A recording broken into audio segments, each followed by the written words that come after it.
Bonjour Jacques, merci de revenir sur Fréquence Populaire pour ta chronique économique et géopolitique, Bonjour loi Georges, économique merci beaucoup. souveraine.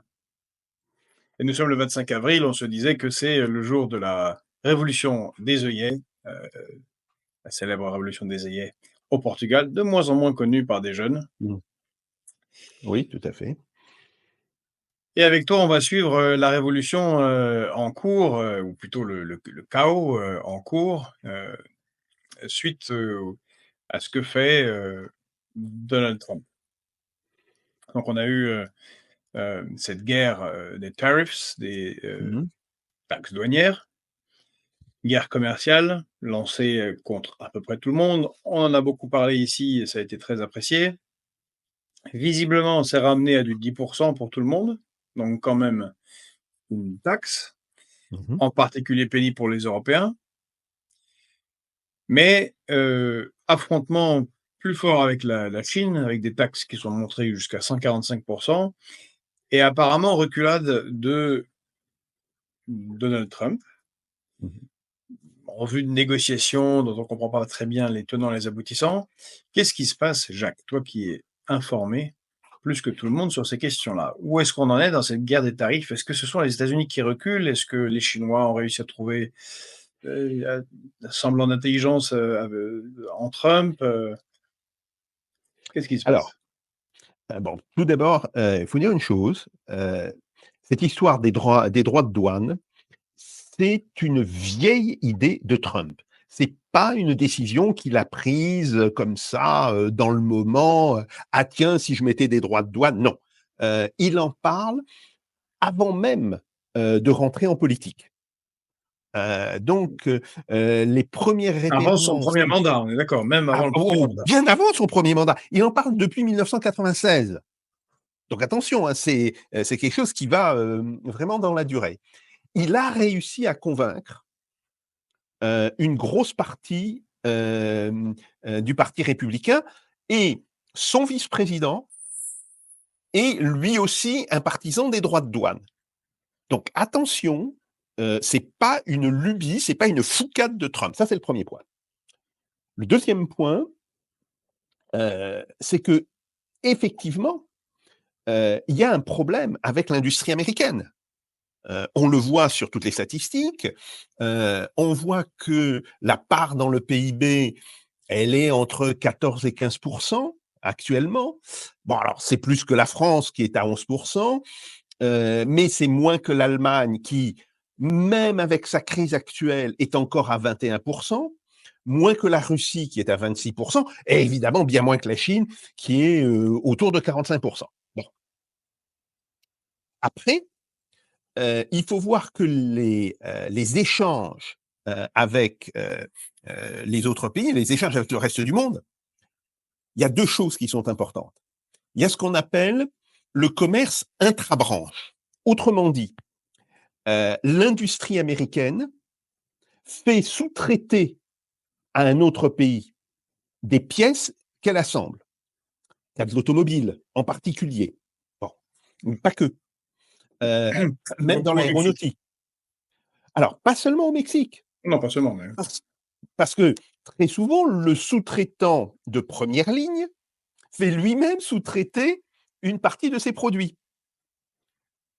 Donc, un sous-traitant peut avoir lui-même un sous-traitant dans un autre pays.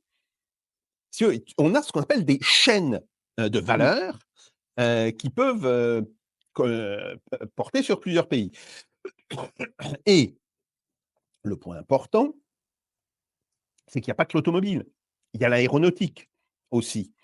Alors, on a beaucoup parlé de la part de la France là-dedans, parce qu'une partie des moteurs des avions civils américains sont faits par une joint venture entre General Electric et Safran.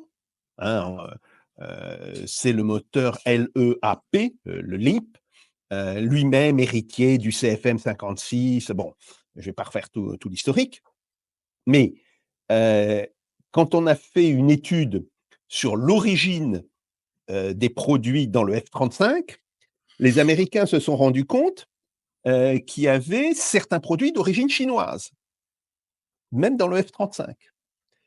Donc attention, il y a ce problème qui est un problème réel. Alors je ne dis pas qu'il soit insoluble, mais ça c'est un point réel. Et puis après, il y a des importations de produits finis. Alors par exemple, il semble que si tu veux, dans le petit matériel agricole et dans le matériel de jardinage, 90% soit maintenant chinois. Par ailleurs, des entreprises américaines peuvent faire produire en Chine des produits qu'elles réimportent et qu'elles vendent sous leur nom. Bien. Donc, en fait, il y a deux problèmes importants. Le premier problème, c'est la réindustrialisation des États-Unis. Ce point ne fait pas de discussion dans l'administration Trump. Il ne fait même pas réellement discussion au Congrès. Donc, ça veut dire que il va falloir effectivement mettre des droits de douane, mais ne pas trop perturber le commerce intra-branche pour permettre à l'industrie américaine de redevenir compétitive. Bon. Et puis, il y a des choses qui sont beaucoup plus, par exemple, où l'industrie américaine aura beaucoup plus de mal à se reconstruire, mais aussi des choses qui concernent essentiellement des produits finis. Et là, l'idée de Trump, c'est à la fois d'obtenir des négociations avec ces pays. Alors, les premières propositions qu'ils ont faites sont pas très encourageantes, hein. Le ministre japonais du Commerce parle d'extorsion. Quand on sait que les Japonais sont plutôt des gens qui mesurent leur vocabulaire, quand ils disent que cette chose n'est peut-être pas aussi bénéfique qu'elle pourrait le sembler, ça veut dire qu'elle est tout à fait catastrophique. Bon, on sait maintenant décoder le langage des politiciens japonais, mais là, il a dit d'emblée, c'est de l'extorsion. Donc, il y a ça. Et puis, il y a un autre problème, mais qui là est quelque chose qui vient essentiellement de Trump, hein, et je ne pense pas que les autres partagent cette idée, notamment J.D. Vance, c'est l'idée de remplacer l'impôt sur le revenu par les taxes aux importations. Et alors, c'est vrai que Trump, là, il peut s'appuyer sur l'histoire. Et il va dire, en fait, nous avons vécu pendant une longue période sans impôt sur le revenu. Et les ressources fiscales de l'État fédéral étaient quasi essentiellement les droits aux importations. Alors, oui, c'est vrai, historiquement, c'est tout à fait exact. Maintenant, les dépenses fédérales n'étaient pas au niveau où elles le sont aujourd'hui. Il ne faut jamais oublier que les dépenses fédérales ont très fortement augmenté à dollar constant. Hein, je ne parle pas à prix courant, ça c'est évident, mais à dollar constant et en proportion du PIB, elles ont fortement augmenté depuis la fin des années 20. Alors, elles avaient d'abord augmenté une première fois avec l'entrée en guerre des États-Unis dans la guerre de 14-18, hein, à partir de 1917, même un petit peu avant, parce que toute la construction de la marine avait exigé beaucoup d'argent. Bon. Et là, depuis la fin des années 20 et le début des années 30, globalement, dans les dépenses publiques, on est passé de 2/3 qui sont faits par les États et 1/3 qui sont faits par l'État fédéral à la situation inverse. Les 2/3 des dépenses publiques sont désormais faites par l'État fédéral, 1/3 par l'État. Donc évidemment, il faut de l'argent. Et c'est ça, en fait, qui explique la montée des impôts, de l'impôt sur le revenu et des autres impôts. Et ça, ils voudraient en fait le remplacer par des droits de douane. Alors, le problème, c'est que si on veut aboutir à des sommes du même ordre que ce qui est rapporté par l'impôt, eh ben, il faudra des droits de douane extrêmement élevés. Dernier point, c'est que quand on regarde historiquement, là encore, hein, alors il faut trop se méfier, il y a eu des pics extrêmement importants d'impôts. Hein. Bon, quand on regarde historiquement, les États-Unis, jusqu'à la fin du XXe siècle, ont toujours eu des impôts de l'ordre de 10% du prix du produit importé, hein, des droits de douane de l'ordre de 10%. Aujourd'hui, ils sont à 2,9% en moyenne. Hein. Je ne dis pas qu'il peut y avoir sur certains produits des droits plus élevés contre certains pays. Hein, en matière de rétorsion. C'était déjà une politique qui était appliquée par Bush Junior, par Obama, bon, etc. Bon, okay. Mais globalement, on est un petit peu on était un petit peu en dessous de 3%. Et ce qui est prévu là, c'est en fait de revenir à ce qu'était la moyenne des droits de douane il y a à peu près 30 ans. C'est pas invraisemblable comme idée. C'est quelque chose qui peut tout à fait se comprendre, voire même se justifier. Donc voilà. L'économie était un peu moins mondialisée, néanmoins. Alors, c'est vrai, l'économie était moins mondialisée, mais c'est vrai aussi que le processus de déglobalisation ou de démondialisation, hein, en français, déglobalisation, c'est un terme anglais. Je crois qu'il y a un très bon livre sur la démondialisation. Oui, je sais. D'un certain Jacques Sapir. C'est vrai. Bon, maintenant, il faut voir que c'est quelque chose qui a commencé il y a une quinzaine d'années. C'est pas quelque chose qui vient avec Trump. Et d'ailleurs, l'économiste en chef de la Banque mondiale, Madame Carmen Reinhardt, a tout simplement dit, alors elle l'avait dit dans le cadre de la Covid, mais elle avait dit en 2021, et c'est d'ailleurs une interview publique, hein, on peut y avoir accès sur YouTube, elle dit la Covid-19, c'est le dernier clou dans le cercueil de la mondialisation. It's the last nail in the globalization coffin. OK. Mais quand on dit que c'est le dernier clou, il y en a eu d'autres. Et quand on écoute la totalité de l'interview, on voit bien qu'elle date ce processus de démondialisation de la crise des subprimes. Elle dit c'est là où on a commencé à diverger de manière importante, où le libre-échange a commencé à être remis en cause. Par ailleurs, les droits de douane ne sont pas les seuls obstacles ou disons les seules mesures que l'on peut prendre par rapport au commerce international. Il y a tout ce que l'on appelle les non-tarifs, donc les obstacles ou les mesures qui ne sont pas des droits de douane, qui peuvent être prises pour des raisons sanitaires. C'est la question de la traçabilité. Ça, on a fait très fort hein, dans l'Union européenne, et à juste titre.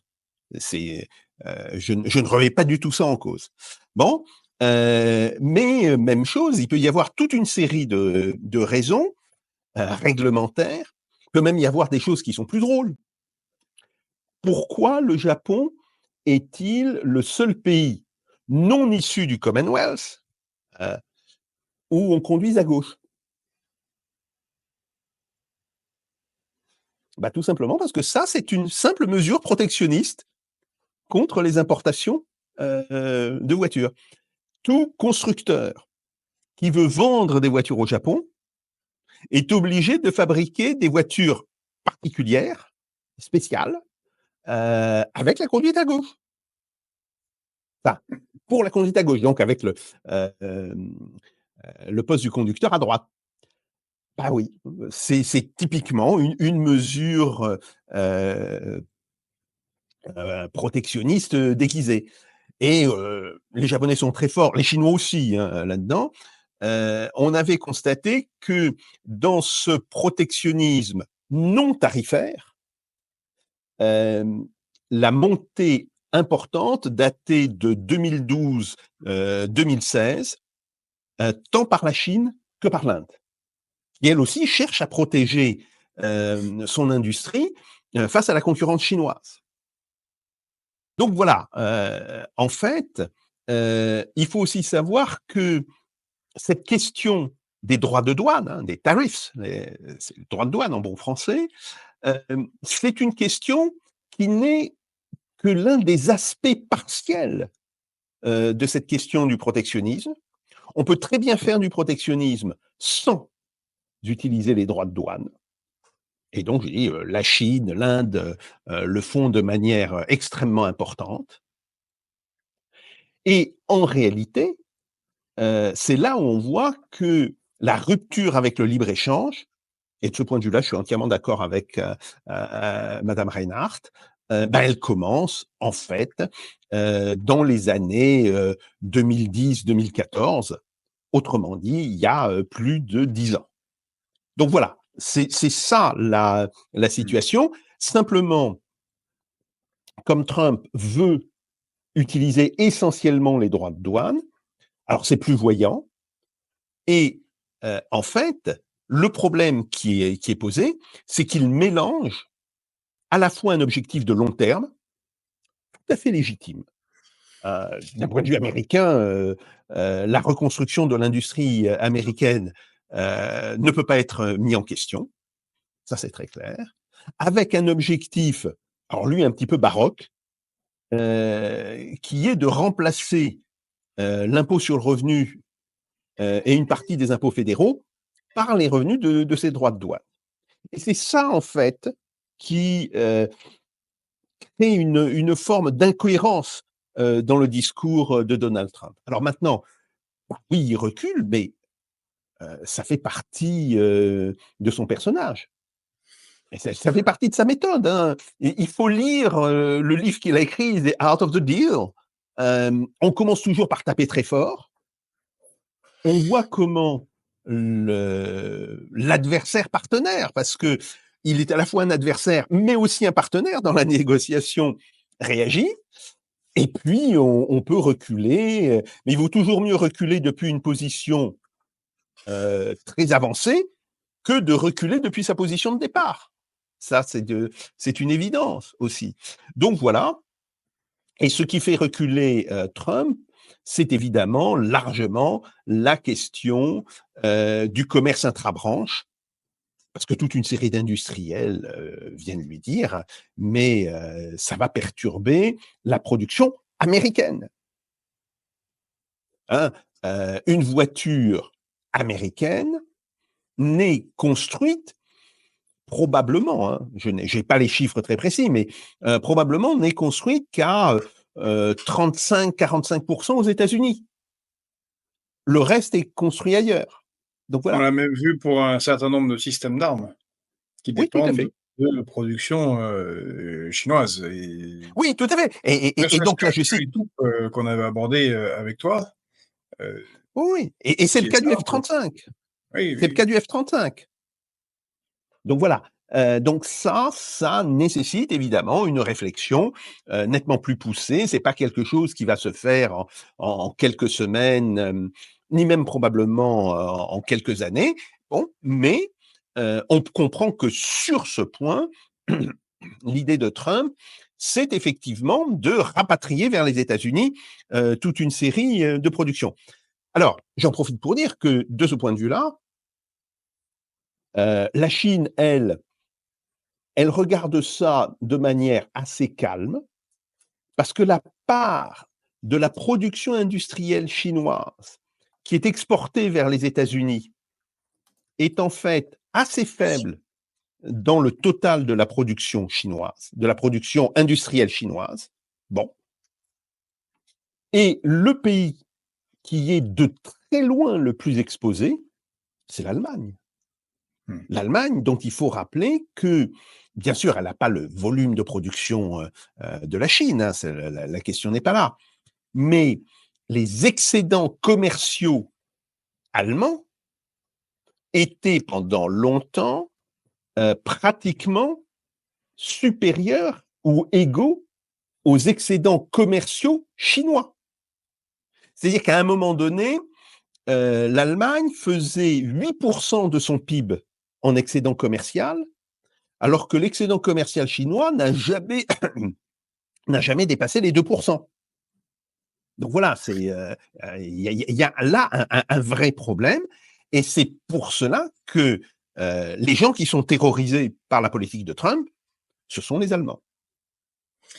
Et puis, comme tu le disais, c'est quelque chose qui est ancien, y compris par rapport à l'industrie allemande. Ça fait un bout de temps que les élites américaines trouvent que c'est un peu fort de café et que, ils sont prêts à un peu saborder l'industrie allemande et à remettre à des niveaux, qu'ils jugent acceptables.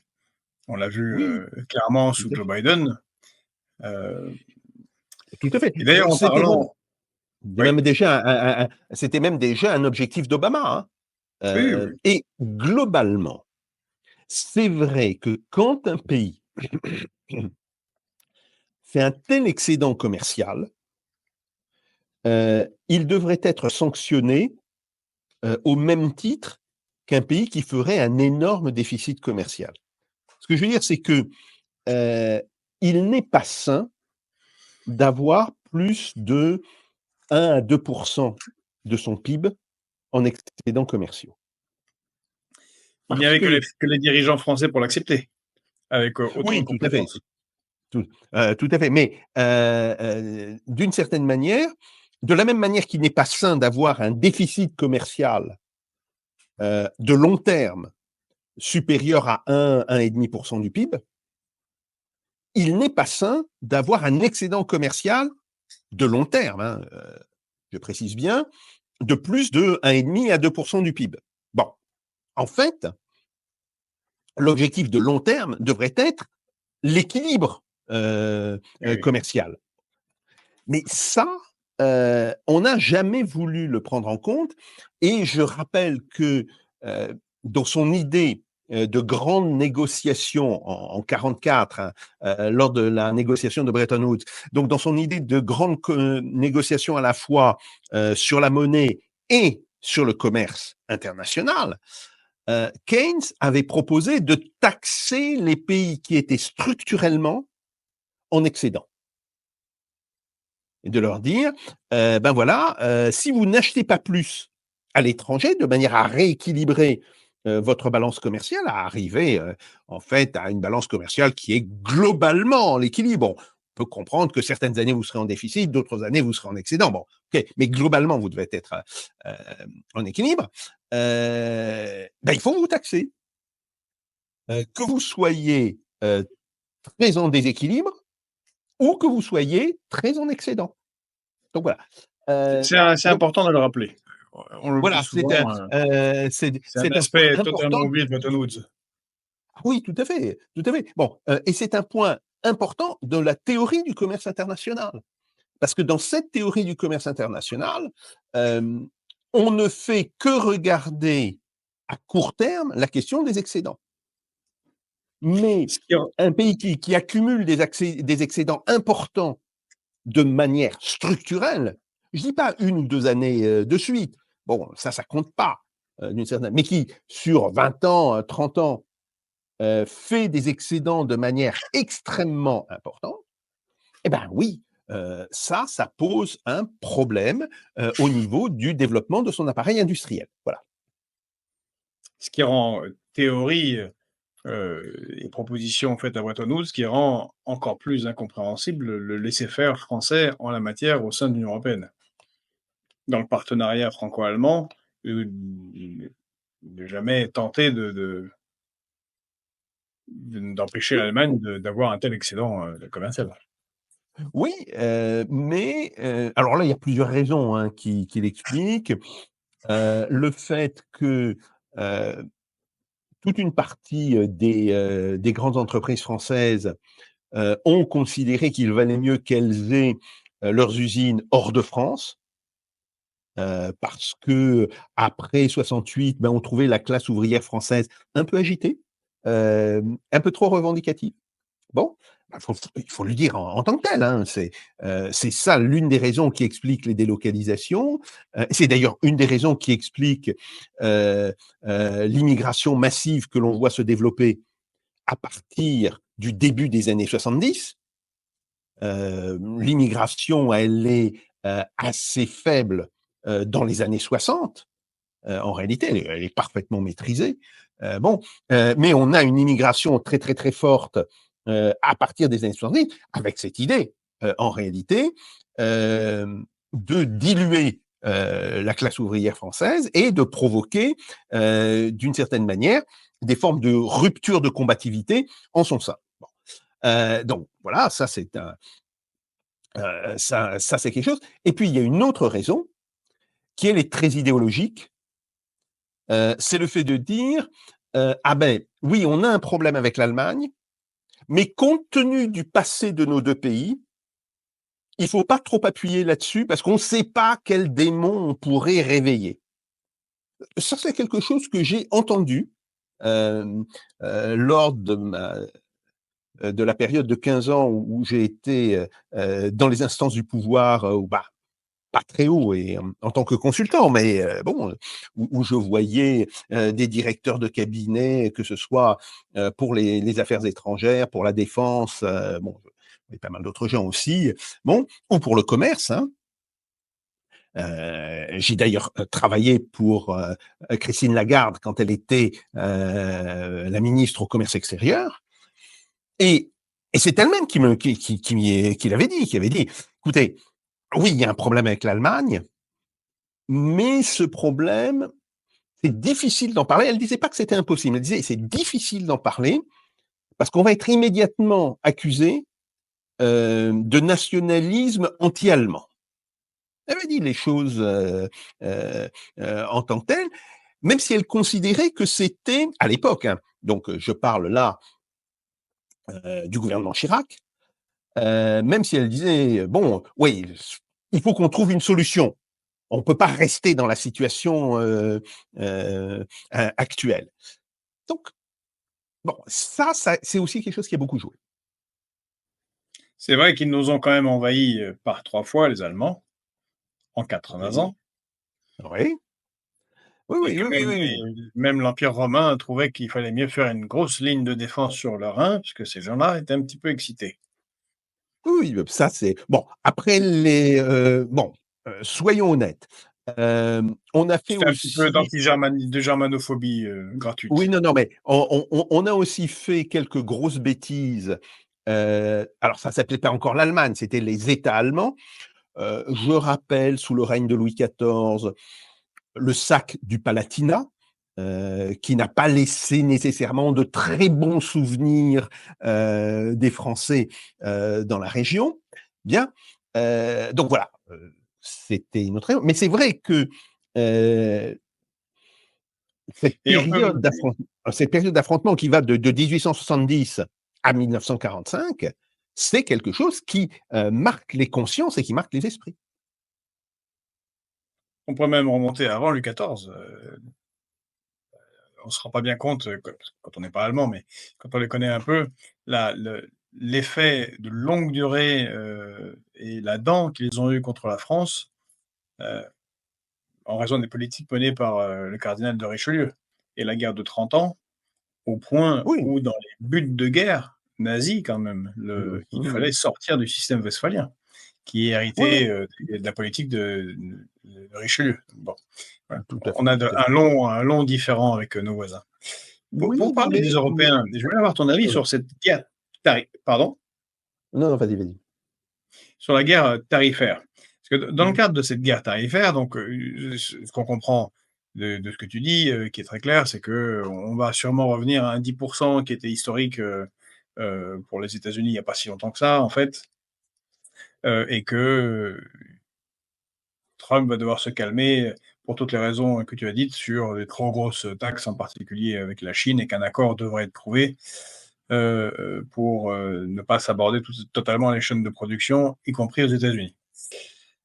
Mais dans ce cadre de cette guerre tarifaire, on a eu, une proposition, qui peut sembler étrange, qui nous est venue de Bruxelles, de madame von der Leyen, et dont il y a eu l'écho chez quelqu'un d'important, un certain Bernard Arnault, qui ne s'exprime pas beaucoup, mais on a eu là, une dizaine de jours, la semaine dernière, le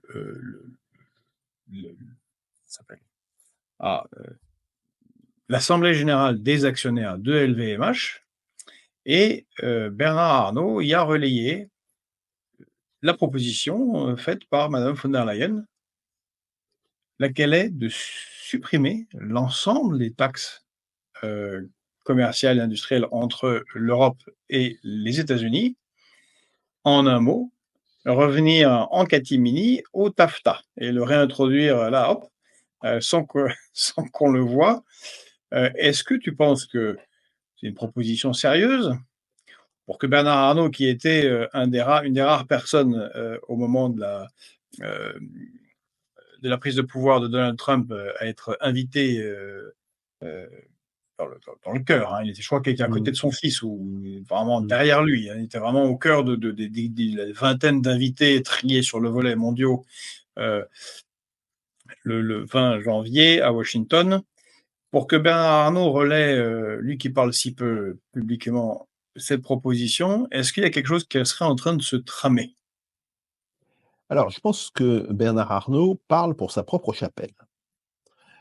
Heu, les biens de luxe, les biens qui sont produits par LVMH, hein, bon, ces biens de luxe, ils sont largement produits en France, pas que, mais ils peuvent être aussi produits en Chine, et puis, revendus par la France avec des marges de bénéfices importantes. Bon, mais quand même, globalement, c'est essentiellement de la production française, assez peu délocalisable de ce point de vue-là.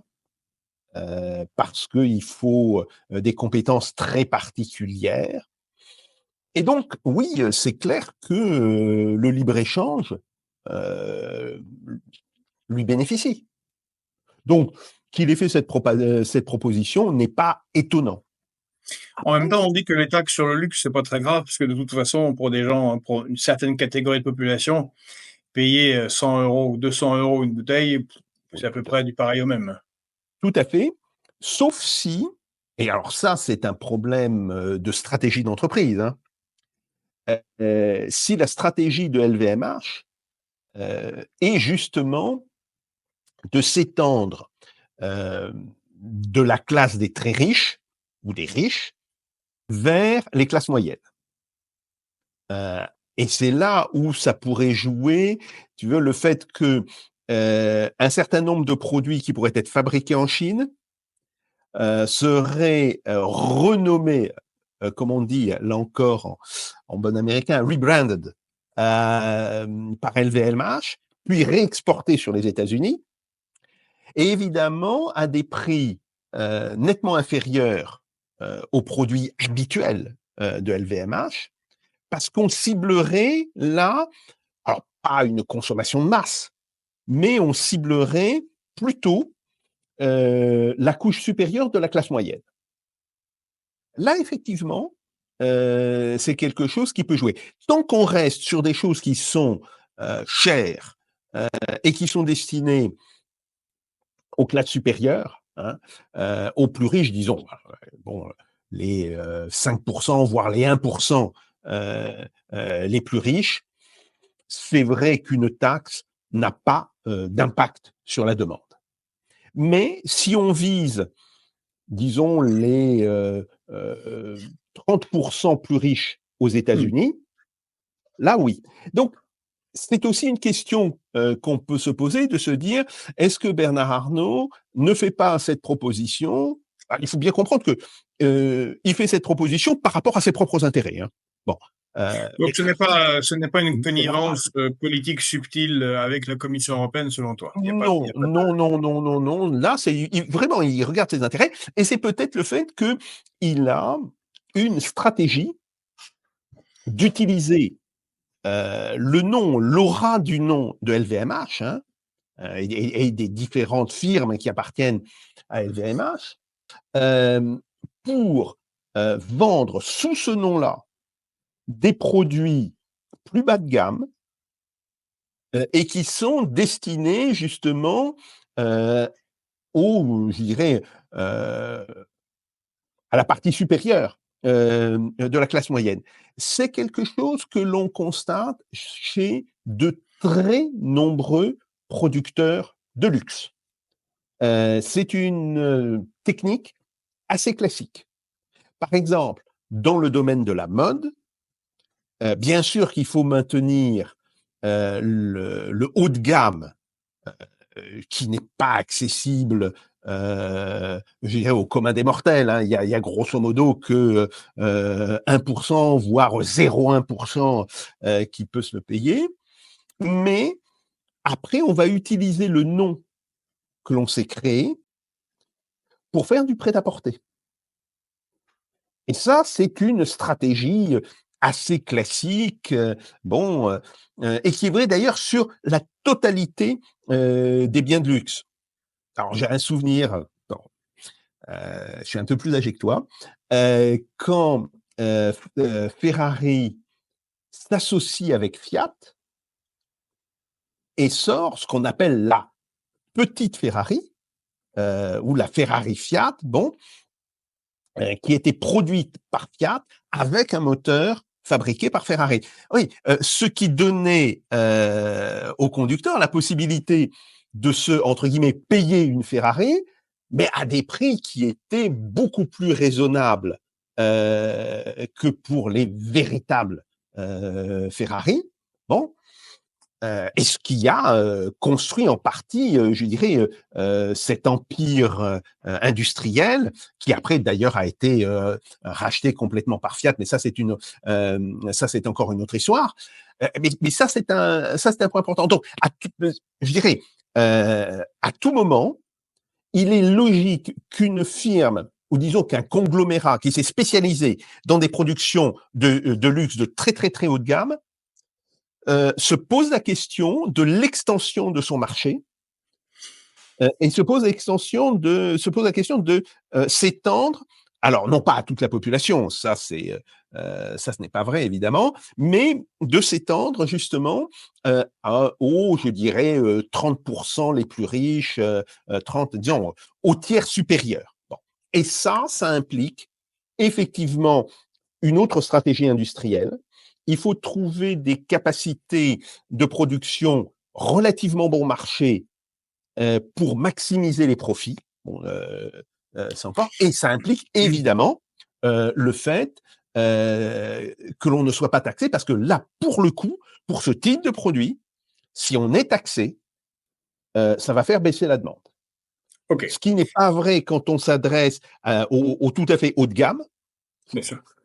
Les gens s'en fichent complètement. Mais là, pour le coup, quand on regarde le tiers supérieur de la population, là, effectivement, ça peut jouer. Donc, c'est je le reviens. syndrome DPP-TP, Dior pour les pas Oui, trop pauvres. oui, Dior tout pour à les pas fait, trop pauvres.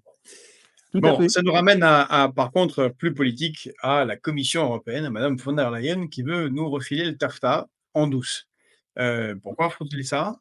Heu, Personnellement, ça me semble un peu absurde vu tout ce qu'on s'est dit sur le coût de l'énergie en Europe et aux États-Unis. Si pour le coup, il y avait plus du tout de taxes, ça avantage, à mon avis, la politique américaine d'aspirer les entreprises qui se trouvent sur le territoire de l'Union européenne. Si c'est une proposition sérieuse de Madame von der Leyen, est-ce qu'elle a une chance d'atteindre le cœur de notre cher Donald Trump qui, lui, aime tant les taxes? Alors, je pense que l'idée profonde de Donald Trump, c'est effectivement d'attirer aux États-Unis une partie des producteurs européens.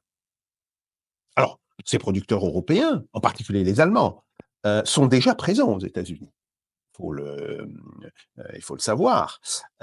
Mais ils voudraient vraiment délocaliser une grosse partie de l'industrie allemande vers les États-Unis, en disant, mais ça va nous amener des compétences et ça va faire partie de son projet de reconstruction de l'industrie américaine.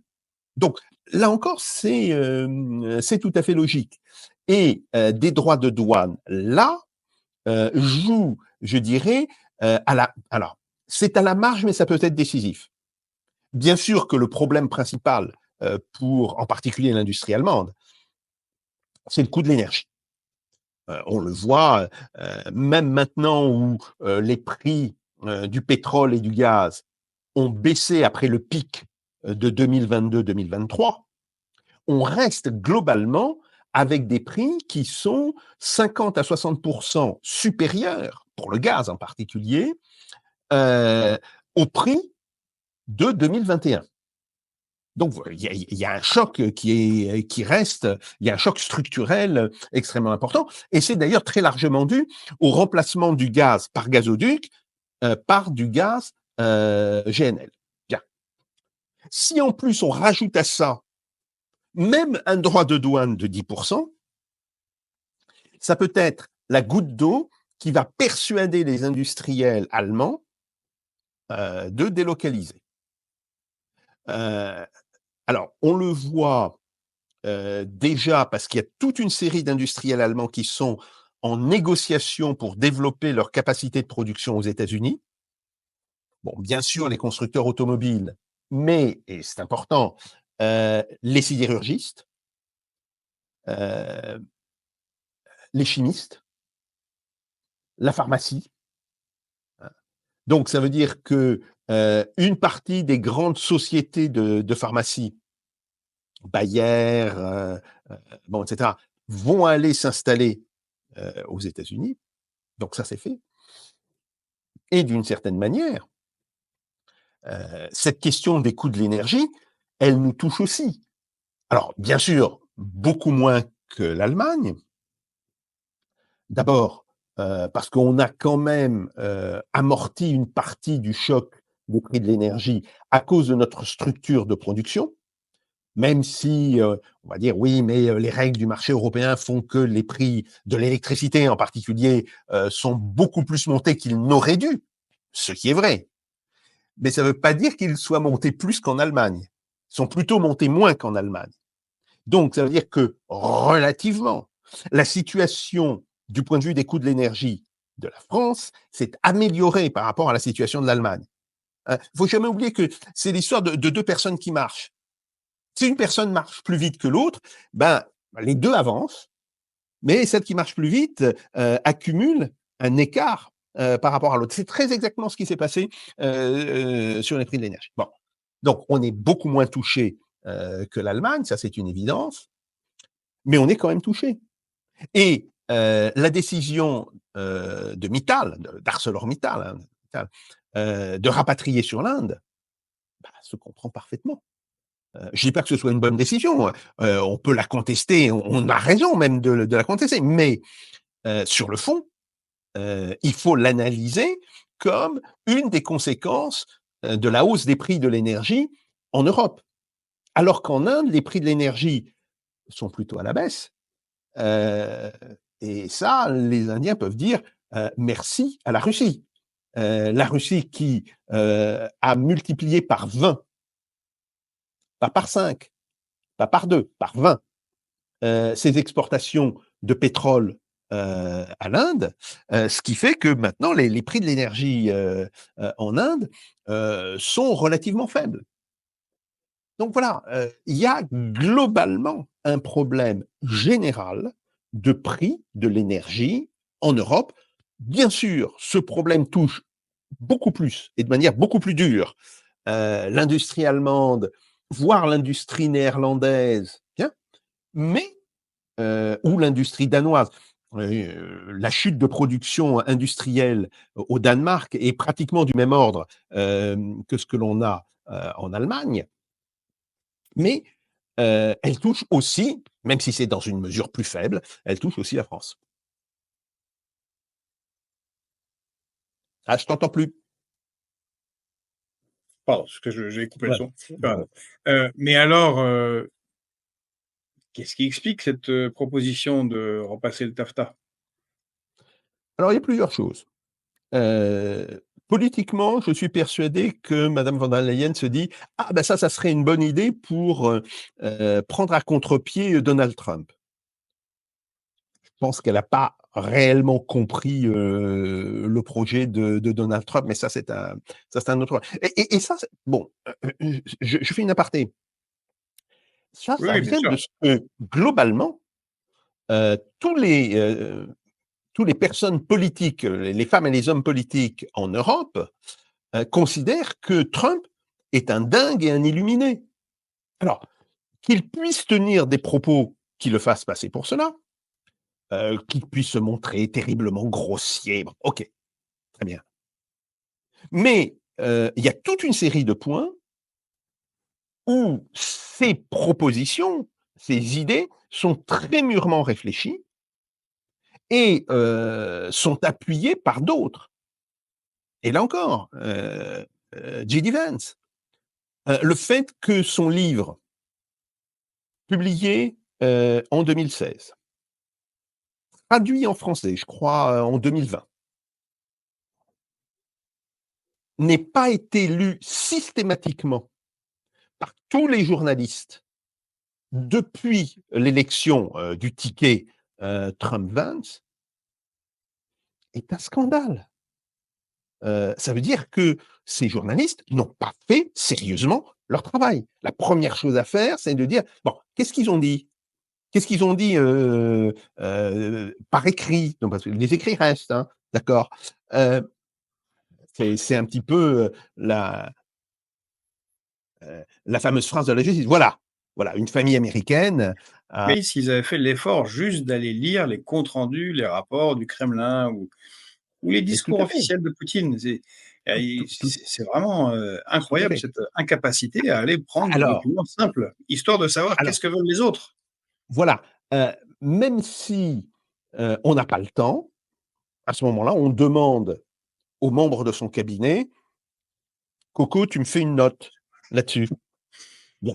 Je le sais, moi j'en ai fait pour 2 ministres, j'en ai fait à l'appel pendant une partie de ma vie, donc je sais très bien.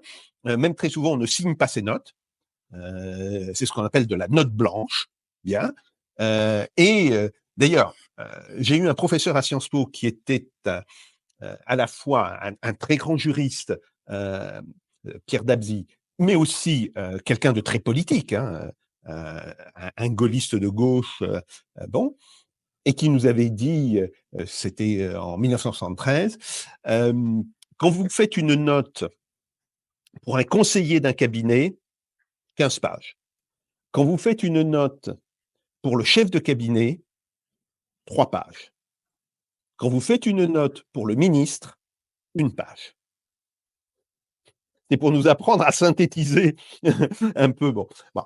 Donc voilà, c'est classique, c'est connu. Bon, donc oui, effectivement, il y a non pas un manque d'information, car toute cette information, elle est là, que ce soit sur la politique américaine, que ce soit sur les différents courants du Parti républicain, sur les opinions du clan Trump. Bon, même chose sur les Russes. On le sait très bien. Qui On a en a lu suffisamment parlé, pour ceux qui lisent des rapports de la RAND, comme toi, Tout à fait. Mais simplement, qui on a pouvait lu, supposer qu'il y aurait une guerre en Ukraine. oui, le discours de Poutine à Munich en 2007? Oui, oui. Tout à fait. Et c'est ancien. Il a été traduit en français très vite. Bon. Par ailleurs, on peut facilement retrouver le texte en russe. Bon, il n'y a vraiment aucun problème. Mais ce texte n'est pas lu, n'est pas analysé, n'est pas remis dans son contexte, bon, n'est pas compris. Donc voilà, ça c'est un problème général. Alors, je reviens sur Madame von der Leyen. Il est possible qu'elle se soit dit ça. Il est possible qu'elle ait été appelée par des hommes d'affaires allemands, par des industriels, qui lui disent écoutez, Madame von der Leyen, pour nous, il est essentiel de recréer une zone de libre-échange. Autrement, on va complètement partir d'Allemagne. C'est pas impossible. Et je ne pense pas qu'elle soit insensible à des pressions venant des industriels allemands. Bien. Et puis, il peut y avoir une autre raison qui est très simple. Quand une bureaucratie, comme la bureaucratie européenne, produit un projet, ce projet reste même quand il est refusé. C'est-à-dire que les gens se disent: «Ah, c'est quand même bête, enfin, notre projet, il était bien, on avait passé tellement de temps, à le préparer, et cetera». Donc en fait, On a fait il re 650 réunions quand même.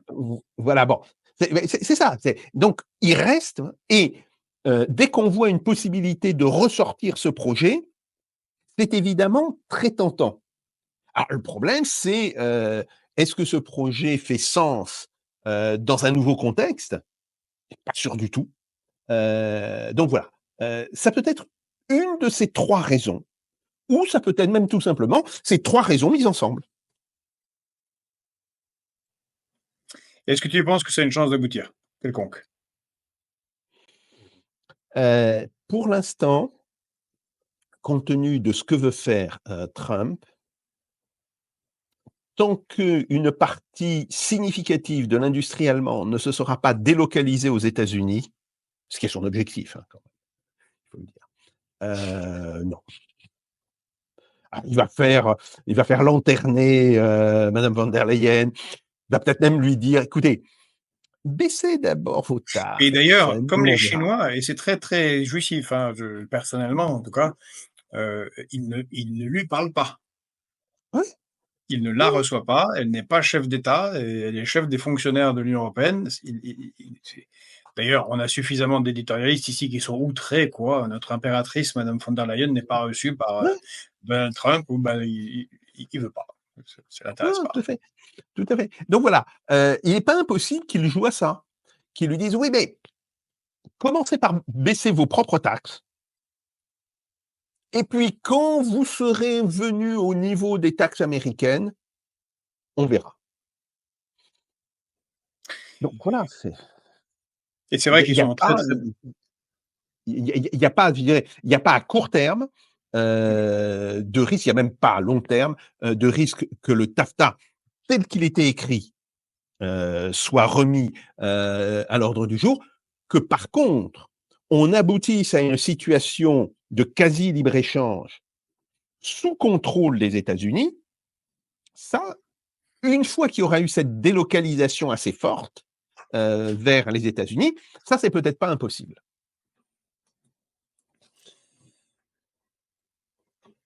Mais c'est vrai que voilà, ils sont quand même très libre-échangistes. On a eu des accords signés récemment avec la Nouvelle-Zélande, un mini-accord avec Ouais, le Chili, la volonté de passer le Mercosur. L'Union européenne reste dans cette logique non ouais, protectionniste, d'ouverture complète des marchés, alors que le monde, au contraire, change et que, comme tu l'as très bien dit, hein, il y a des mesures protectionnistes, beaucoup de pays en font.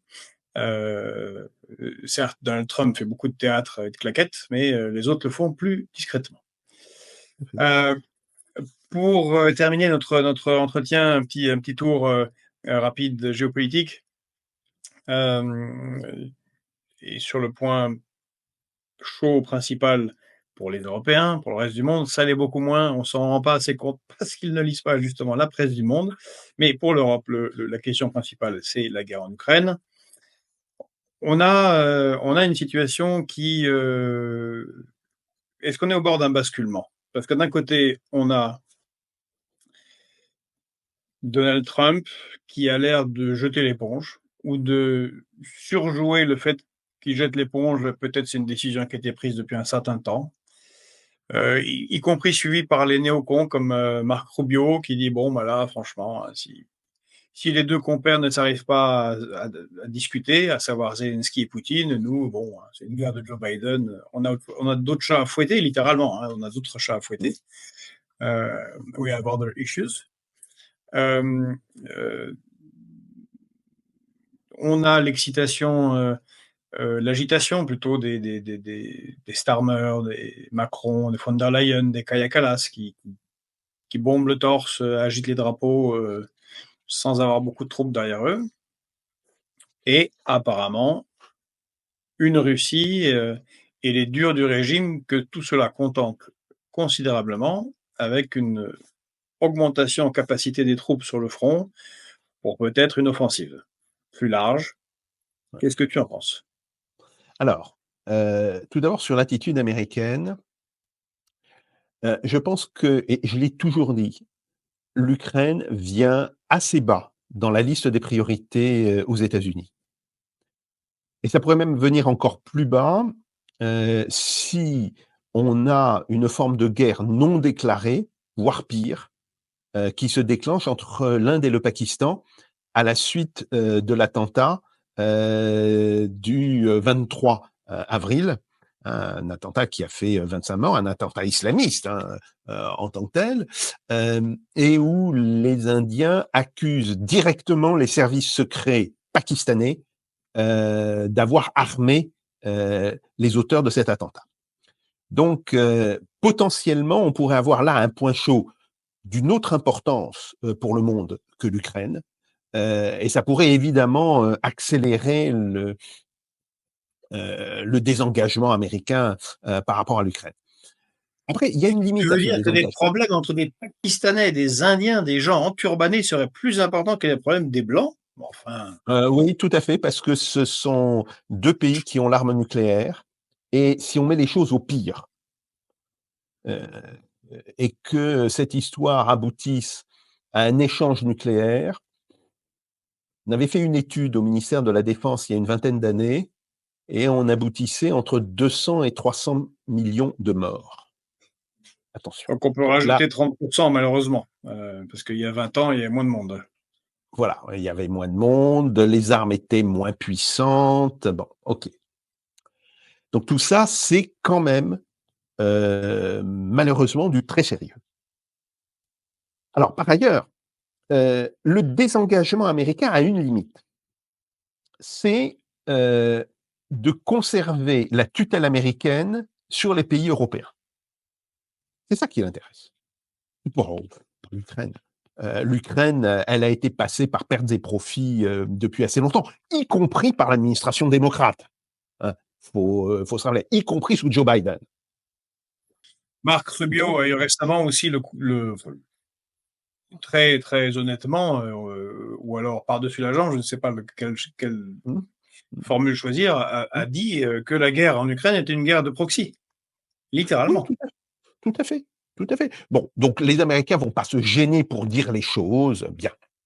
Donc oui, effectivement, il y a à nouveau un arrêt des livraisons d'armes, américaines à l'Ukraine, qui pourrait toucher les armes achetées avec de l'argent ukrainien, ou de l'argent, alors pas ukrainien, européen donné à l'Ukraine, pour acheter des armes aux États-Unis. Mais le blocage pourrait atteindre ce niveau-là et évidemment un blocage sur le renseignement, sur les données qui sont collectées, par les services de renseignement, américains. On s'oriente maintenant de plus en plus, vers cela. Heu, les Européens disent: «Nous allons remplacer les Américains». C'est largement, je dirais, de la propagande. Ça n'a pas beaucoup de réalité. D'abord, en termes de production d'armes, on peut pas. On peut tout simplement pas, remplacer. D'ailleurs, c'est pas un hasard si, aujourd'hui, les 2 tiers des armes, qui ont été reçues par l'Ukraine sont des armes américaines. Voilà, il y a des capacités de production aux États-Unis qui n'existent pas tout simplement, en Europe. Deuxièmement, parce que certaines de ces armes ont des composants américains et que les Américains bloquent. Exemple, le missile Taurus, missile de croisière Taurus allemand. Alors Merz avait dit: «Bon, puisque c'est comme ça, on va donner des Taurus, aux Ukrainiens». Le gouvernement américain dit: «Il y a dedans des pièces américaines, on refuse». Ah ouais! Donc ça veut dire que l'Allemagne n'était pas souveraine dans sa production industrielle militaire par rapport aux États-Unis. Bah, c'est ça ce que ça veut dire aussi. Bon. Donc, je pense pas que la capacité des Européens soit très importante. Je signale que pour l'instant, la livraison la plus importante, ce sont des obusiers de 155 millimètres M114 qui seront donnés par la Grèce. 75 exemplaires. Alors, pour les auditeurs de Fréquence Populaire, le M114 est une version pas franchement très modernisée de l'obusier 255 militaire américain de la Seconde Guerre mondiale. Il a été produit depuis les années 50. C'est une arme de bonne qualité. Elle fait le boulot. Elle tire pas très loin, elle tire beaucoup moins loin que les nouveaux obusiers américains, mais elle tire quand même à 14 000, 16 000 mètres. Bon, elle est solide, ce qui n'est pas le cas du matériel plus moderne. Le problème, elle n'est pas très mobile et il faut beaucoup d'hommes pour la servir. Aucun système n'est automatisé. Donc, bonne chance pour les Ukrainiens qui vont devoir s'en servir dans un univers complètement contrôlé par les drones russes. Bien, je dis ça, je dis rien. Donc voilà, on a cette question. On a aussi la question des troupes. Ah bah comme c'est intéressant, les Britanniques finalement disent qu'ils iront pas en Ukraine. Donc il reste qui? Les Français. 5000 hommes. Il faut être sérieux. Donc je pense que Macron va se dédire et dire que finalement, bien réfléchi, etc., bon, on va pas le faire. Bien sûr qu'on va pas le faire. Voilà. À noter, Oui. juste je note un point. C'est étonnant parce qu'avant, c'était Jean-Luc Mélenchon qui faisait ça, mais là, il y a une pétition qui a été lancée il y a quelques jours par Place d'Armes, Oui. donc d'anciens officiers généraux de l'armée française, qui demandent s'il doit y avoir un envoi de troupes françaises en Ukraine, et comme cela risque de conduire à un conflit plus sévère, il faudrait respecter l'article 35 de la Constitution et aller devant les parlements pour discuter au moins de l'engagement ou non de, engagement de la France dans un conflit. Oui. Oui, tout à fait. C'est une chose qui est évidente, constitutionnelle, légale, enfin, tout ce qu'on veut, bon, etc. Mais je pense que le problème ne se posera pas. Il n'y aura pas de troupes françaises. Il n'y aura pas de troupes françaises. Ça va même plus loin. Parce que en réalité, les pays européens n'ont pas les moyens de garantir la sécurité de l'Ukraine une fois un accord passé. Je dis même pas maintenant. Mais voilà, admettons, il y a un cessez-le-feu, il y a même probablement une forme de traité de paix. Bon, ok. Et puis on va dire, mais il faut quand même que l'Ukraine, elle ait des garanties de sécurité. Aucun pays et aucun groupe de pays n'est en mesure de le faire. Donc, voilà, c'est assez clair. Donc, on peut avoir des gens qui s'excitent. Bon, Madame Kajer-Kallas, Madame von der Leyen, mais ça n'a pas d'intérêt. Ce qui est important, c'est qu'aujourd'hui, le problème pour l'Ukraine est le suivant. Accepter un mauvais accord. Tout le monde là se retrouve pour dire effectivement, les conditions demandées par les Russes sont aujourd'hui très dures. Donc, accepter un mauvais accord tout de suite, ou accepter un accord qui sera probablement bien pire à la fin de l'année 2025 ou au début de l'année 2026. Parce que, de toutes les manières, l'armée ukrainienne ne pourra pas tenir beaucoup plus. Il est même douteux que l'armée ukrainienne puisse tenir au-delà de cet été. C'est ce qu'a dit d'ailleurs le chef d'état-major de l'armée ukrainienne. C'est ce qu'avait dit en premier le patron Boudanov, le patron du SBU, des services de renseignement. Oui, et ça a été redit après. Ça a été redit après par le chef d'état-major. Donc voilà, passé le mois d'août, il est extrêmement douteux que l'armée ukrainienne soit en capacité de résister.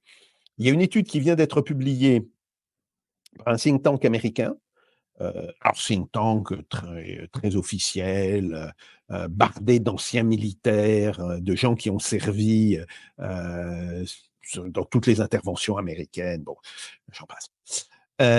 Et les chiffres qu'ils donnent, alors c'est visiblement des chiffres connus des Américains, les chiffres ukrainiens qui sont connus des Américains, pas les chiffres de propagande, hein, sont absolument horribles. Ils tablent aujourd'hui sur 1 200 000 morts, blessés, mutilés, disparus, prisonniers. C'est le grand total. Même si sur ce 1 200 000, 200 à 300 000 personnes peuvent revenir dans l'armée, on est effectivement avec un problème d'effectifs qui devient aujourd'hui majeur. Et ça se voit d'ailleurs quand on regarde les méthodes de conscription utilisées par les Ukrainiens. Bon, donc ça c'est un problème qui est On tout à fait s'approche essentiel. doucement des pertes françaises de la Première Guerre mondiale. Oui, tout à fait, tout à fait. D'autant plus si on considère qu'on n'est pas face à une Ukraine de 42 millions, comme continuent de le dire les Ukrainiens, mais tout le monde sait que c'est bidon. Tout le monde sait 22, qu'il y a à 22, peu, il y a à 23. peu près, oui, ah non, plus.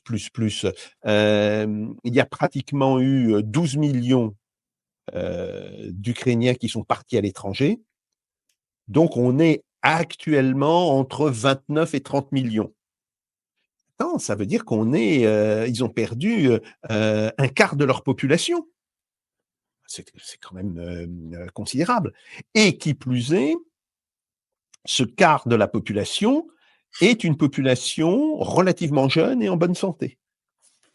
Et éduqués. Donc voilà, il y a là un véritable problème.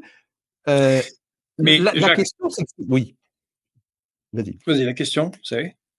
Oui, la question, c'est que pour l'instant, politiquement et idéologiquement, Zelensky et le gouvernement ukrainien ne semblent pas capables de faire face à cette réalité et d'une certaine manière de faire ce qu'on appelle le moment Mannerheim.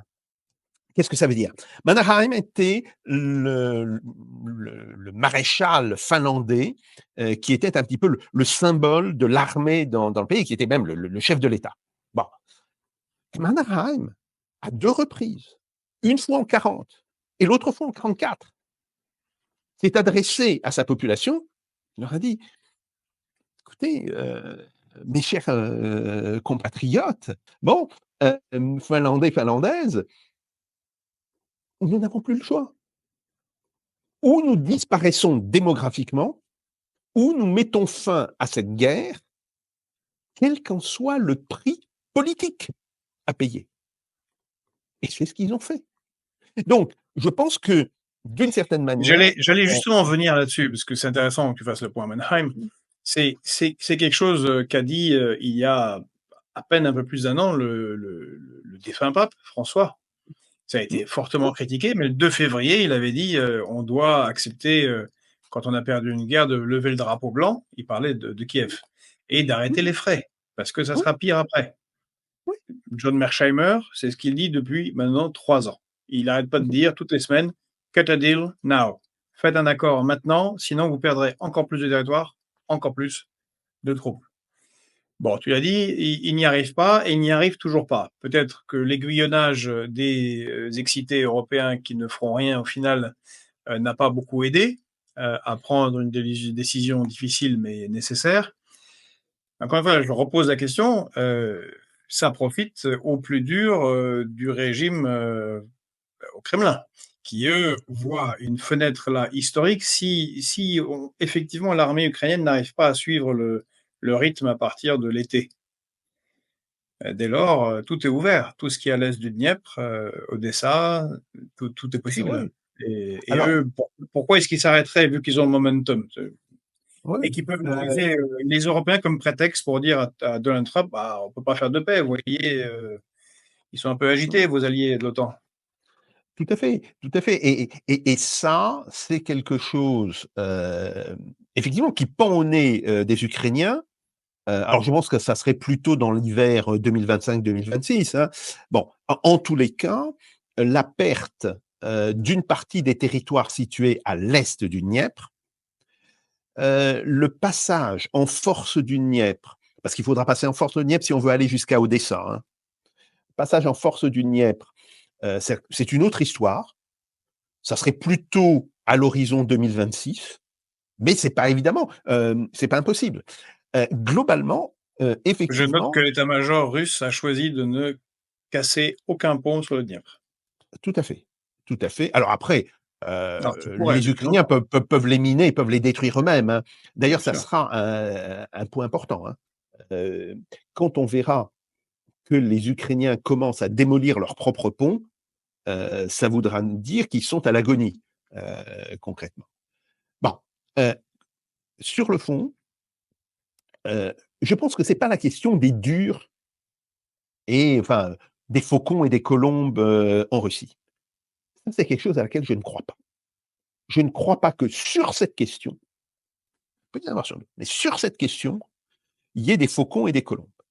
Je pense qu'il y a un consensus extrêmement important qui consiste à dire: «Nous devons mener cette guerre jusqu'aux objectifs que nous avons toujours dit: neutralisation, désarmement, dénazification».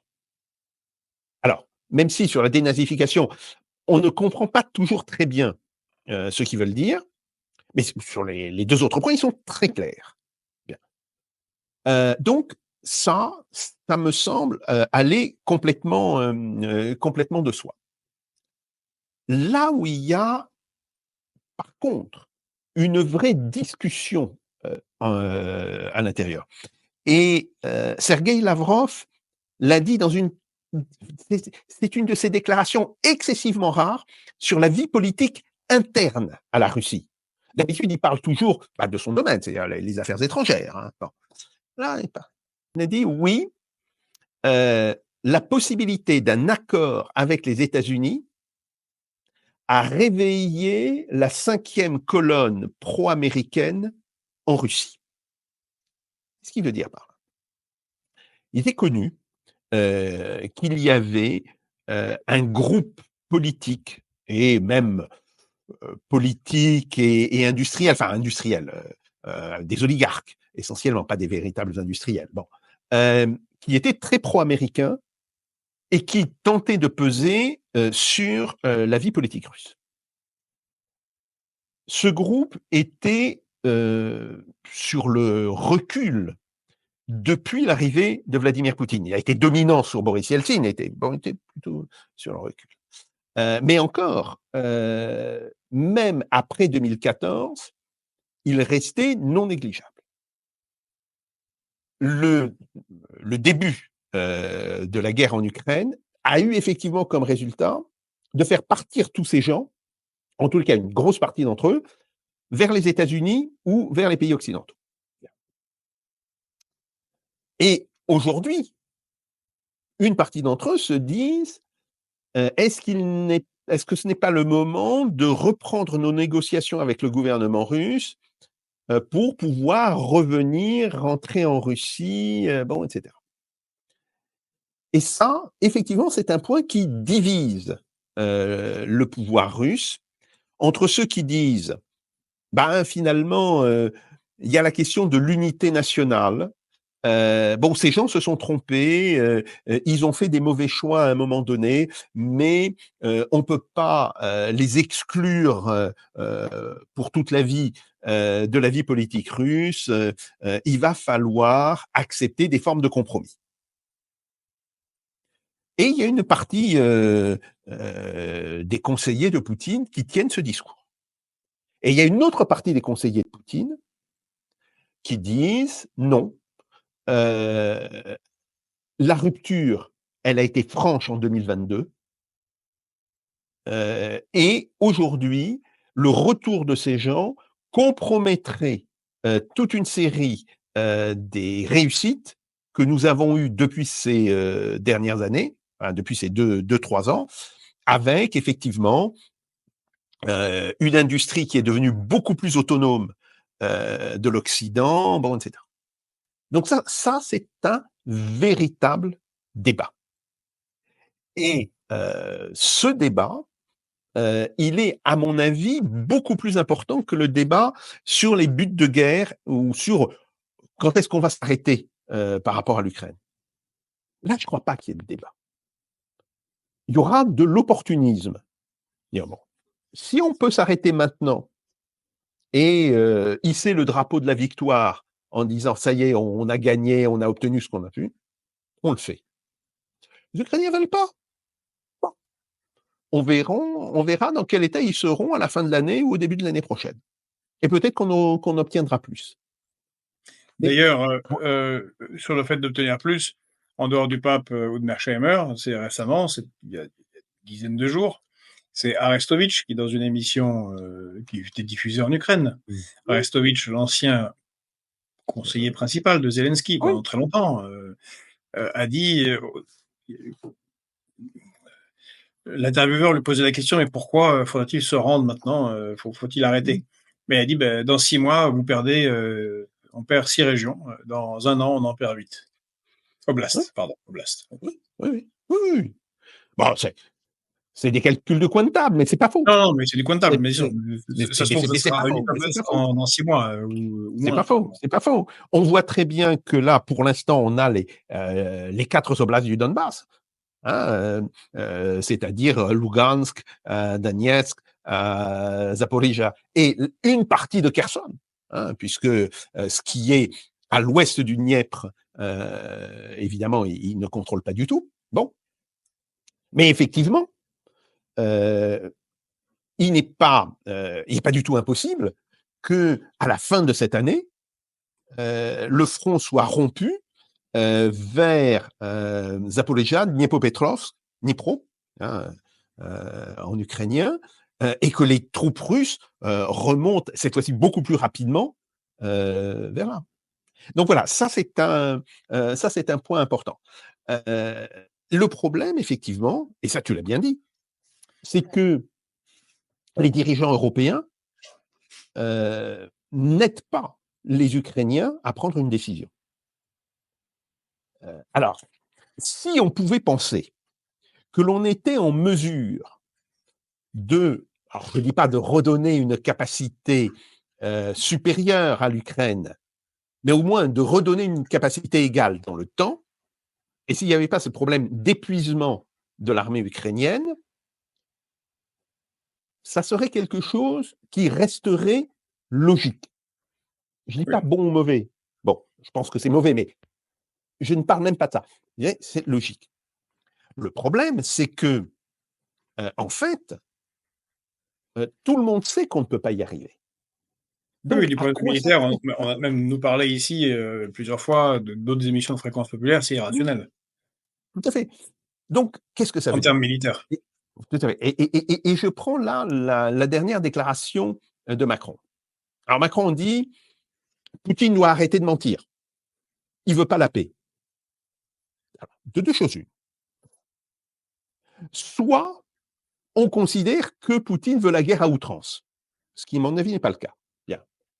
À ce moment-là, à quoi ça sert de le dire? Mais on s'en fiche, qu'il mente ou qu'il mente pas. Si la personne qui est en face de toi veut la guerre à outrance, tu n'as pas d'autre solution, toi, que de faire la guerre à outrance. Après, est-ce que tu peux? Ça, c'est une autre question. Ou alors, on dit, Poutine met des conditions trop dures. Et c'est ça qu'on dit en réalité. Ben oui, c'est un début de négociation. Tout le monde part vers le point le plus élevé de ses ambitions et de ses objectifs, quitte à en rabaisser après dans le cours de la négociation. Donc ça, c'est typiquement une déclaration qui n'a pas de sens, qui est irresponsable. Après, il y a la question des bombardements récents qu'il y a eu sur Kiev. Alors oui, ces bombardements ont fait 12 morts, c'est tragique. Mais on a maintenant les photos satellitaires des cibles. Toutes les cibles qui ont été visées sont des cibles militaires. Il n'y a pas eu d'attaque contre la population civile voulue. Je ne dis pas qu'il n'y a pas eu de mort civile, il y a eu des morts civiles, c'est évident. Mais je dis que ça peut être soit des missiles dont le système de guidage a été brouillé ou rendu inopérant pour une raison ou une autre. Bon, ça c'est tout à fait possible. Soit, et on n'en parle pas assez, des missiles antiaériens qui n'ont pas pu intercepter leur cible et qui sont retombés sur Kiev. Et on sait déjà depuis 1 an et demi qu'une partie des morts civiles, une partie, qui sont attribuées au bombardement russe, que ces morts ont été en réalité tués par des missiles antiaériens retombant après avoir manqué leur cible. Donc, De toute voilà. façon, ce sont des choses tragiques qui arrivent pendant les guerres. Mais on l'a dit de nombreuses fois ici sur Fréquence Populaire, quelles que soient parfois les exactions, les erreurs de tir, les incidents, ou je disais les exactions, ceux qui ont volontairement tiré sur les populations, on peut quand même noter en plus de 3 ans de guerre que tant du côté ukrainien que du côté russe, en réalité, les cibles civiles sont pas privilégiées. C'est quand même beaucoup. On est dans un modèle 14-18. C'est principalement, très largement des militaires. Alors je sais, chacun va dire: «Mon Dieu, mais vous êtes horribles, les Russes ont tiré sur Kiev», ou ceux de l'autre camp vont dire: «Mais non, ils tirent sur Lugansk tout le temps». Non. OK, mais c'est vraiment pas Gaza, franchement, Ah, non. ni même la campagne de bombardement de l'OTAN contre la Serbie, et ce qui restait Tout de à la fait. Yougoslavie. Tout à Des fait. 2 Bon, côtés, je veux dire, bon, faut au moins leur reconnaître ça des 2 côtés, c'est que, heu, vu le volume de morts au combat, la taille du front, le nombre de missiles et de drones et d'avions, qui planent depuis 3 ans et demi, en réalité, ils ont plutôt fait attention. On peut leur oui, reconnaître ça des 2 côtés. tout à fait. Et le reste, effectivement, alors, il y a eu des exactions. Il y a eu des massacres de prisonniers dans les 2 camps. Ça, c'est maintenant parfaitement documenté. Bon. Et c'est malheureusement ce à quoi il faut s'attendre dans une guerre qui est très amère pour les 2 camps, parce que c'est une guerre d'attrition. Malheureusement, alors je dis pas qu'il faut l'accepter, mais il faut savoir que ça va se passer. Bien. Il y a des erreurs de tir, ou il y a parce que même les missiles très précis, oui, un missile, il est très précis, quand on fait des essais sur le champ de tir. En conditions opérationnelles, il y a toujours, une baisse d'efficacité, qui n'est pas négligeable. Donc voilà, tout ça, ça fait partie, de ce que l'on sait, de la guerre, et alors de 2 choses une, si on veut pas que ça arrive, il faut pas faire la guerre. Faut le dire comme tel. Et si on doit faire la guerre, eh bien oui, il faut, savoir que ça va se passer. Mais tu as tout à fait raison de dire, en 3 ans de guerre, le nombre, de civils, tués reste très faible dans les 2 camps, hein. Je précise bien parce que c'est comme ça qu'ont été construites les statistiques. Pour les 2 camps, on estime entre 15 et 18 000 le nombre de morts civils. C'est beaucoup trop, mais c'est rien par ailleurs à ce qui a été fait en 1 an et demi à Gaza. J'avais fait une petite, règle de 3, très simple, et ramené aux tailles de population et de territoire, c'est 2 millions de morts civiles, juste la première année de guerre. Oui, Si oui, on tout à fait. faisait le ratio Gaza, Ukraine. Ah ouais, tout à fait, tout à fait. Donc voilà, on n'est pas du tout dans les mêmes ordres, de grandeur. Heu, Après, heu, aujourd'hui, il est clair que l'OTAN a été battue. Bon, alors je comprends que ça fasse pas plaisir à un certain nombre de gens, mais c'est clair que l'OTAN a été battue, les Ukrainiens ont été battus, et donc la véritable question, c'est, quand est-ce qu'on arrête et où va-t-on mettre le curseur, pour trouver le point d'arrêt? C'est ça. Bah, c'est même pas c'est évidemment ce que tu dis, mais c'est au-delà de cela. C'est-à-dire qu'il y a une telle charge émotionnelle, politique, en particulier des Européens, sur, ce conflit. Je parle des dirigeants, hein. Mmh, Sur la critique de la Russie, sur, mmh, l'assimilation, ad hitlerum, absurde mmh. de Poutine, que reconnaître la défaite ne pourra avoir que des conséquences, absolument colossales politiquement en Europe et dans Ouais, l'OTAN. oui, tout à fait. Mais ça, il va falloir l'accepter, parce disons, on n'a plus aujourd'hui les moyens de faire autrement. Donc de toutes les manières, on sera, face à ce type de situation. Bon, comment va-t-on l'accepter? Ça, c'est un autre problème. Alors, après, heu, ce que l'on pourrait dire, si on avait un petit peu, je dirais, de sens des responsabilités, c'est de dire la chose suivante: la Crimée, en fait, elle a voté son rattachement à la Russie. Alors on peut dire toujours: «Oui, évidemment, mais c'est un référendum qui a été fait sous le contrôle, des troupes russes». C'est exact. Ces troupes russes, par ailleurs, elles étaient déjà présentes, puisqu'il y avait des troupes russes qui étaient là pour sécuriser, les bases navales, que la Russie détenait en Crimée. Donc c'est pas des gens qui sont venus de Russie, hein, c'est des gens qui étaient déjà sur place. Bien. Mais, quand on voit les résultats du référendum, Heu, on voit que seule la population d'origine tatar, heu, alors elle n'a même pas voté non, elle s'est abstenue. Elle a refusé de reconnaître le référendum. 15 de la population. Le reste a massivement voté, pour le rattachement.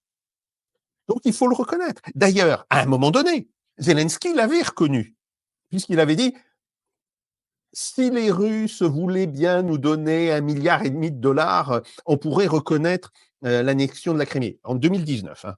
Il dit ça en 2019. Il l'a pas dit très longtemps, mais il l'a dit, pendant quelques semaines.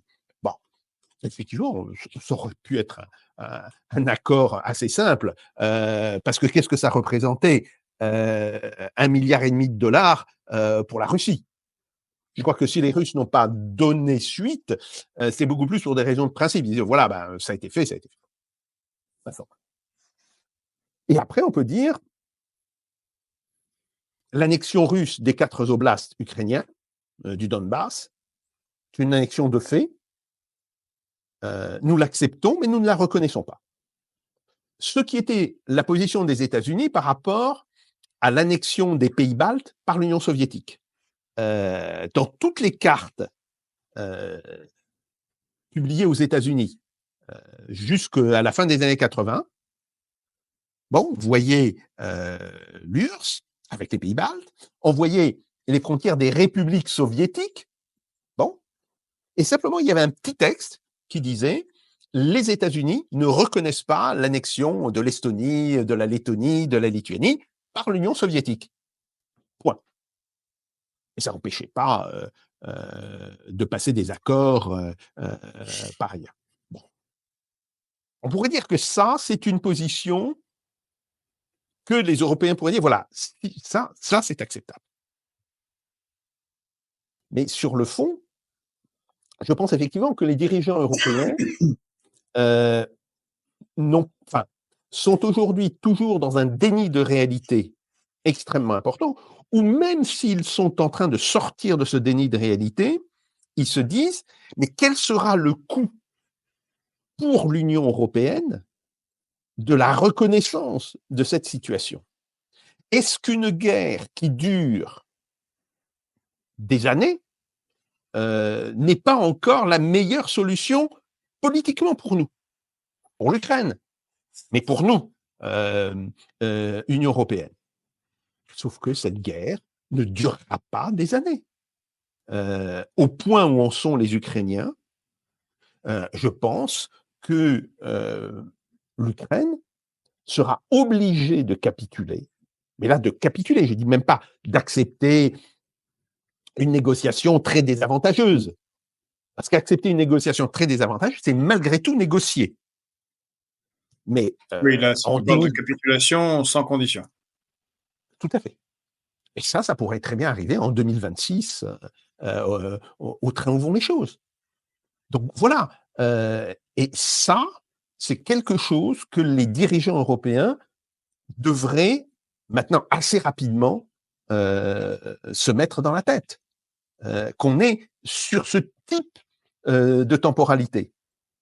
Et donc effectivement, bon, ils veulent pas faire la paix maintenant, c'est une chose, mais ils auraient intérêt à réviser leur position d'ici la fin de l'été 2025, parce que si on rentre dans l'hiver 2025-2026, voire dans le printemps 2026, la situation pourrait être radicalement différente.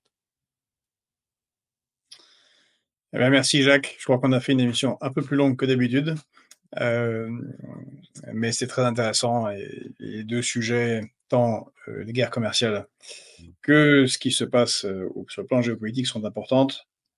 On va faire attention à ce qui se passe entre l'Inde et le Pakistan, parce que c'est quand même rare, que quelque chose t'inquiète, géopolitiquement à ce point. Hem, Merci à toi et eh bien, Merci. à très bientôt. Heu, on se Absolument. voit bientôt. Si vous avez aimé cette vidéo, et cette, interview, n'oubliez pas de liker, de commenter, de le partager et de vous abonner à nos différents supports, que ce soit YouTube si c'est pas encore fait, TikTok ou la chaîne Telegram. Ça nous permet d'être indépendants et de ne pas dépendre d'une seule puissance géopolitique et de son réseau social. Merci à tous et bonne journée.